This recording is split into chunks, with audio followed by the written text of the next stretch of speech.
안녕하십니까 여러분. 오늘은 저의 첫 번째 강의입니다. 강의 제목은 사랑의 역사 개요에 대해서 말씀드리겠습니다. 첫 강의는 제가 지난 12년간 성경을 통하여 깨달음을 많이 얻었습니다. 그 깨달음을 개략적으로 말씀드리고자 합니다. 창조주 하나님은 성경을 통해서만 볼 수 있습니다. 어떤 다른 곳에서도 볼 수 없습니다. 저도 모태신앙으로 오래전부터 교회에 나갔습니다만 하나님을 모르고 창조주를 모르고 교회에 몸만 왔다 갔다 한 가라지 교인이었음을 저는 여기서 고백합니다. 그래서 제가 창세기에서 내가 말로 우주 만물을 창조했다고 얘기하시길래 도대체 이런 말이 어디 있느냐? 여러분 생각해 보십시오. 말로 우주 만물을 창조했다고 하는 말을 믿을 수 있겠습니까, 여러분? 저도 마찬가지였습니다. 이런 엉터리 없는 하나님이 어디 있느냐? 이 말도 안 되는 소리다. 우주의 대사이군이 나타났다고 생각하고 성경 당국에 들어갔습니다만, 그러나 제가 교회를 쭉 다녔기 때문에 일말의 진리일 가능성도 있다고 생각을 두고 문을 열어놓고 성경 당국에 들어갔습니다. 말씀으로 천지 만물을 창조한다고 그랬는데 말씀이 뭐냐를 찾기 시작했습니다. 찾다 보니까 신약 성경 요한 1서 4장 8절에 보니까 하나님은 사랑이시다라는 얘기였습니다. 하나님은 사랑이니까 그 하나님 몸체에서 나오는 말씀도 사랑이라는 걸 깨달았습니다. 그러면 사랑은 뭐길래 이런 창조의 능력이 힘이 나오느냐를 또 한 묵상을 했습니다. 그래서 하나님의 사랑이 뭐냐를 찾아 들어가기 시작했습니다. 하나님의 사랑이 뭐냐를 찾아보니까 예수님의 십자가 사랑이 하나님의 사랑이었습니다. 예수님의 십자가 사랑은 자신이 가진 모든 것, 하나님이 창조하신 모든 것을 우리 인간을 위해 주고 자신의 목숨까지도 주는 사랑이었습니다. 그래서 저는 이렇게 생각했습니다. 사람의 이 정도 사랑이라면 엄청난 힘이 나올 텐데 사람도 아닌 신의 이런 사랑이라면 우주 만물을 창조하고 남을 힘이 있다고 굳게 믿게 되었습니다. 이렇게 성경 탐구에 들어가서 읽다 보니까 모든 것이 이 우주 만물이 성경을 통해서만 볼 수 있는 겁니다. 하나님의 사랑이라는 것도. 이 성경을 통하지 않고는 볼 수 없는 겁니다. 하나님을 어떻게 해서 믿게 되냐는 건 제가 방금 다 설명을 드렸습니다만, 그래서 하나님을 창조하신 그건 뭘로 창조했냐? 사랑으로 창조했는데 어떻게 창조했냐? 예수님의 십자가 사랑을 통해서 자신의 목숨까지 다 주는 것이 사랑이라는 걸 알면서 하나님의 사랑은 원래 하나님은 우주만큼 컸습니다. 형체가 몸무게는 우주 전체의 무게였습니다. 그런 하나님이 자기의 몸을 하나 떼가지고 피조물에게 다 줬습니다. 그것이 사랑입니다. 모든 피조물은 하나님의 사랑인 몸체로 피조물을 만들었기 때문에 넣어도 아프지 않을 자녀입니다. 여러분 안 그렇습니까? 우리가 자녀를 내 몸을 가지고 만들었기 때문에 자녀를 사랑하는 거 아닙니까? 하나님의 사랑은 그보다 훨씬 큽니다. 자기 몸을 하나하나 떼줘서 만든 것이기 때문에. 그래서 사람들이 원래 영으로 태어났습니다. 영으로 태어났는데 에덴 동산에서 하나님과 같이 생활할 때 사단에게 속아가지고 선악과를 따먹었어요. 하나님이 따먹지 말라고 한 선악과를 따먹어가지고 현재의 육신으로 바뀐 겁니다. 원래는 영으로 있을 때는 남녀 성구분이 없고 무게와 형체가 없었습니다. 그러나 선악과를 따먹고 난 후에 벌을 받아가지고 육신으로 바뀌고 이 지구로 추방돼서 생활하면서 아이를 낳고 잠시 잠깐 순간을 살다가 우리 인생을 한 100살 정도로 보면은 인생이 긴 것 같지만 일장춘몽이라고 하는 이유가 여기에 있습니다. 잠시 잠깐 살아가는 게 인생입니다. 우리 사람은 원래 잠시 잠깐 살라고 만든 게 아닙니다. 창조주는 우리 사람을 영생하도록 만드는 게 원래 근본 취지입니다. 여러분 에덴 동산에 있을 때 창조주가 그렇게 얘기했습니다. 너희들이 여기에 있는 과일을 모두 다 임의로 따먹어도 좋은데 다만 선악과만은 따먹지 말라고 얘기했습니다. 그런데 선악과를 사단한테 쏘아가지고 게임에 빠져가지고 선악과를 따먹어 버렸습니다. 그렇기 때문에 자유의지를 주시고 너의 한 행위에 대해서 내가 책임을 지라는 하나님 말씀에 의해서 책임을 지고 지구로 쫓겨나는 겁니다. 육신으로 변해서. 이렇게 하나님을 알아가다 보니까 조금 전에도 말씀드렸지만 하나님은 영원하신데 그 자녀들이 영원하지 못하다면 이건 진짜 하나님이 아니다 고 생각을 했습니다. 그러나 성경을 유심히 관찰하다 보니까 요한복음 5장 29절에 보면은 악한 행위를 한 사람은 심판의 부활로 나와서 영원히 살고 의로운 행위를 한 사람은 생명의 부활로 나와서 하나님과 함께 영원히 산다고 하는 얘기가 있습니다. 그래서 맞다. 그 에덴 동산에 있을 때 선악과 이외에도 생명나무가 그 옆에 있었습니다. 생명나무는 반드시 하나님이 임의로 따먹으라고 그랬습니다. 거기서 하나님이 우리 사람을 그냥 단순히 순간적으로 살라고 만든 게 아니고 영원을 살아가도록 만든 것입니다. 그래서 하나님이 진짜 우리 피조물의 아버지라는 걸 인정을 하게 되었습니다. 그리고 또 하나는 왜 하나님을 창조주로 못 받으려고 한 이유가 뭐냐를 제 나름대로 곰곰이 생각을 해봤습니다. 생각을 해보니까 에덴 동산에서 먹었던 선악과, 네가 선악과를 먹으면 하나님하고 똑같이 되니까 하나님만큼 똑똑해졌으니까 이제 네 마음대로 살면 네 뜻대로 살면 된다 이런 얘기입니다. 그것이 선악과고 또 사회에서 받은 교육 중에도 이것이 있습니다. 천상천하 유아독존이라는 교육 내용도 창조주가 아니면 사용할 수 없는 말입니다. 그것을 사회에서 가르쳤고 진화론은 창조론을 부인하는 겁니다. 진화론도 창조주를 부인하게 사회교육이 우리 사람들이 만든 교육입니다. 그래서 사람들의 말 속에는 거짓과 진리가 혼재되어 있다는 것을 여기서 알 수가 있습니다. 그래서 야고보 사도는 이 세상은 하나님과 원수라고 얘기했습니다. 제가 그 내용을 이것을 통해서 체험을 했습니다. 사회교육 중에 많은 것이 선악과와 같은 내용이 있다는 것을 알게 됐습니다. 그럼 왜 제가 사랑의 역사를 쓰게 됐냐 하는 이유도 말씀드리겠습니다. 제가 하나님을 못 믿지 않은 이유는 내가 창조주로 생각하고 살았기 때문에 그렇습니다. 내가 선악과를 따먹어가지고 하나님하고 똑같이 동격이 되었으니까 이제 하나님의 도움도 필요 없고 간섭도 필요 없고 내 뜻대로 살아가면 된다 하는 그 선악과 때문에 결국은 이렇게 됐고 사회교육, 천상천하 유아독존, 진화론이라는 이 사회교육이 여기에 크게 기여했다는 것을 알고 이제 세상을 과연 우주를 어떻게 보느냐 하는 시각이 문제입니다. 내가 최고라고 하는 생각을 가지게 되면 다른 사람들도 마찬가지로 이 우주에서 내가 최고다고 생각을 하게 됩니다. 그러면 어떻게 됩니까? 이 우주의 주인이 엄청나게 많아집니다.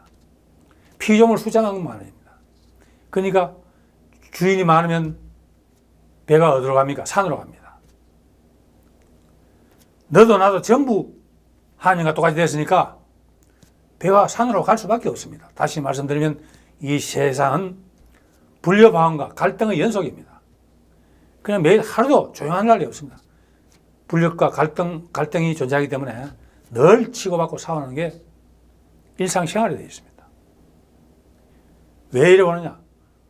저 옆에 있는 피조물 내 동생 친한 형제들은 지금 나와 경쟁 대상이고 나와 싸움을 해야 되고 시기, 질투, 분노, 정오의 대상이 되는 겁니다. 이렇게 보는 우주관과 이 우주는 하나님 아버지를 중심으로 내 형제, 모든 피조물이 저 형제입니다. 형제들이 오손도손 살아가는 생명체라고 생각을 하게 됩니다. 하나님을 창조주로 영접하면은. 그렇기 때문에 이 우주가 조용해지는 겁니다. 우주는 하나님을 중심으로 해서 질서정연하게 움직이는 생명체라는 걸 느끼게 됩니다. 나도 그 중에 피조물의 하나로 들어가서 살아가면서 아버지와 나의 친형제들은 알게 모르게 나에게 도움을 주는 존재다고 생각을 하게 됩니다.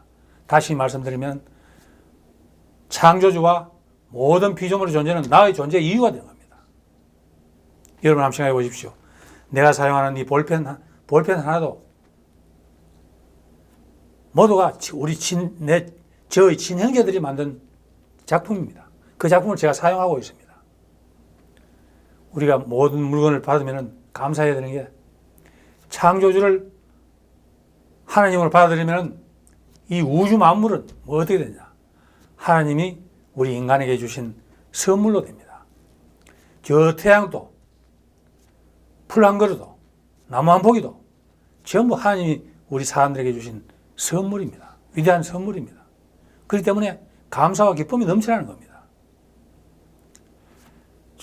나의 형제들, 피조물도 전부 감사와 기쁨의 대상이 됩니다.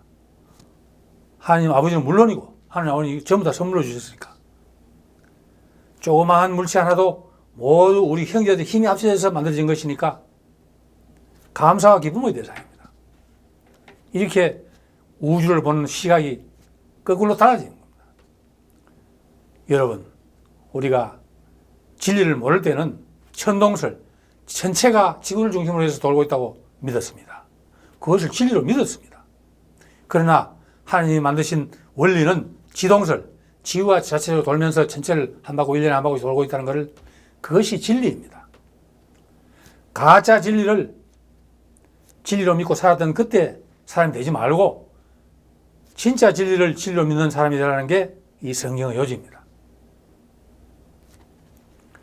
성경을 보고 이 우주를 보면 환하게 밝아집니다. 주위에 전부 나를 도와주고 나를 위해서 존재하고 이 우주가 환하게 밝아집니다. 밝아짐으로써 내 마음이 환하게 밝아지는 겁니다.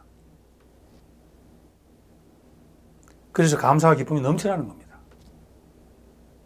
이것이 하나님이 얘기하시는 안식입니다. 안식과 평화입니다.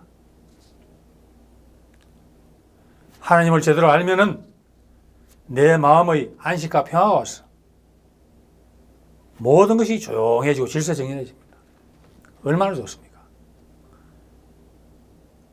그래서 저는 매일매일 감사와 기쁨으로 생활을 하고 있습니다. 하나님을 생각하면서 두려움은 조금도 없습니다. 늘 하나님을 생각하면 웃음이 나오면서 감사와 기쁨이 절로 나옵니다. 참 고마우신 하나님, 나의 참 아버지다. 모든 피조물의 아버지입니다. 얼마나 감사합니까? 이렇게 세상을 보는 눈이 완전히 거꾸로 봤던, 지금까지 봤던 우주가 거꾸로 본 우주였다면, 원망, 시기, 질투의 대상으로 봤다면, 이제는 하나님을 나의 주인으로 받아들이니까, 영접하니까, 모든 것이 나를 위해서 존재한다. 나를 위해서 존재하는 겁니다. 저 피조물, 내 이웃, 내 형제 하나하나, 나의 친형제입니다. 실질적으로 친형제입니다. 우리가 우주에서, 지구에서 흑인, 아프리카 흑인들 차별하고, 황인종 차별하고, 이게 잘못이라는 겁니다. 원래 전부 우리 친형제예요. 친형제를 적으로 생각하고, 정오, 원망의 대상으로 생각하기 때문에 결국은 사회는 갈등과 불안의 불협화음의 연속이 되는 겁니다. 그러면은 어떻게 하면 이걸 일반 사람들에게 모두 제가 느끼고 있는 감사와 기쁨을 그대로 전달할 수 있느냐를 또 묵상을 했습니다. 성경은 하나님의 말씀으로 되어 있기 때문에 진리입니다. 우주 만물의 보화가 다 들어있습니다. 제가 이야기하는 사랑의 역사는 하나님의 역사이기도 하면서 우주 만물의 역사입니다. 우주 만물의 원리가 다 들어가 있습니다. 우주 만물의 보화가 다 들어가 있습니다.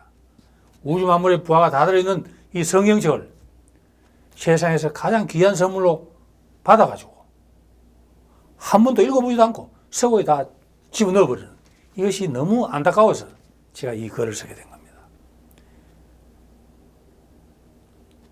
정말 우주를 바라볼 수 있는 눈, 여러분 곰곰이 생각해 보십시오. 이 세상에는 보이는 세계와 보이지 않는 세계로 갈라져 있습니다. 여러분 공기를 볼 수 있습니까? 소리를 볼 수 있습니까? 마음을 볼 수 있습니까? 보이는 것과 보이지 않는 것은 반반입니다. 우리가 지금 지구에 살고 있다는 것은 반만 보고 살아가는 존재라는 겁니다. 이 하나님은 원하는 것이 반만 보는 삶을 살아가지 말고 보이는 것과 보이지 않는 것을 동시에 볼 수 있는 안목을 가지고 살아가라는 것이 하나님의 뜻입니다. 그것이 바로 감사와 기쁨으로 생각하면 보이지 않는 세계들이 다 보이게 되는 겁니다. 천국도 저희 마음속에 와 있습니다. 이미. 이런 좋은 세상이 있다는 것을 모든 인류가 알고 살아가기를 바라는 마음에서 이 사랑의 역사를 썼는데, 어떻게 하면 이 세상 사람들이 성경과 하나님과 창조주에 대해서 의심스럽게 생각하는 사람들을 전부 다 하나하나 설명을 해주고 없앰으로써, 의문을 없앰으로써 창조주를 영접하게 된다는 걸 저는 배웠습니다. 하나님도 그렇게 가르쳐, 어떻게 이것을 모든 사람들에게 알려주는 게 가장 좋은 방법이겠습니까? 그러니까 최병국이 네가 느낀 그대로 진술하게 그대로 말해주라고 얘기했습니다. 그래서 제가 성경과 하나님과 창조주에 대해서 가지고 있는 의문을 40개를 추출했습니다. 그 의문을 40개 추출해서 그 의문에 대해서 성경대로, 성경에서 제가 보고 느낀 12년간 보고 느낀 성경을 그대로 인용을 해서 설명을 해줌으로써 모든 의문을 해소시켜주면 하나님을 영접한다는 걸 깨달았습니다. 그래서 저희 강의는, 오늘 강의가 사랑의 역사에 대한 개요에 대한 말씀이지만 앞으로 40개 질문을 만드는데 그 40개 질문에 대해서 하나하나 강연을 해나가는 것이 저희 앞으로 강의가 될 것입니다. 제 강의는 41개로 구성되어 있습니다. 그래서 이 41개 강의에 대한 답변이 제가 드리는 말씀이지만 제가 드리는 말씀이 아니고 하나님의 답변이고 성경의 답변입니다. 성경대로 그대로 답변을 해놨습니다. 여기에 대해 그대로 답변하는, 성경대로 답변하려면 쉬운 게 아닙니다. 저는 12년 동안 성경책을 끌어안고 살았습니다. 그래서 여러분 한번 보십시오. 제가 12년 동안 봐왔던 성경책이 이겁니다. 다 헤어지고 너덜너덜해졌습니다. 이렇게 해서 나온 것이 사랑의 역사입니다. 오늘 이 사랑의 역사를 말씀드렸습니다만, 원래 무슨 강의든 첫 번째 강의가 굉장히 중요합니다. 제가 느끼고 성경을 통해서 깨달았던 깨달음을 그대로 여러분들이 다 전달했습니다만, 구체적으로 내용에 들어가면 이 우주 만물이 어디에서 왔느냐? 신비에서, 하나님의 사랑 신비에서 왔다. 그런 구체적인 내용들이 앞으로 제 강의에서 계속 언급이 됩니다. 제 강의를 끝까지 경청해 주셔서 감사와 기쁨이 넘쳐나는 삶을 주는 것이 성경이다. 감사와 기쁨이 넘쳐나는 생활 자체가 영생이라는 것을 느낄 수 있습니다. 눈만 뜨면 감사합니다. 아침에 일어나면 태양을 주신 것에 감사하고, 밤에는 별, 달 주신 것에 감사하고, 내 이웃 주신 것에 감사하고, 공기 주신 것에 감사하고, 소리 주신 것에 감사하고, 마음 주신 것에 감사하고, 믿음 주신 것에 감사하고, 온 천지가 감사와 기쁨을 넘쳐납니다.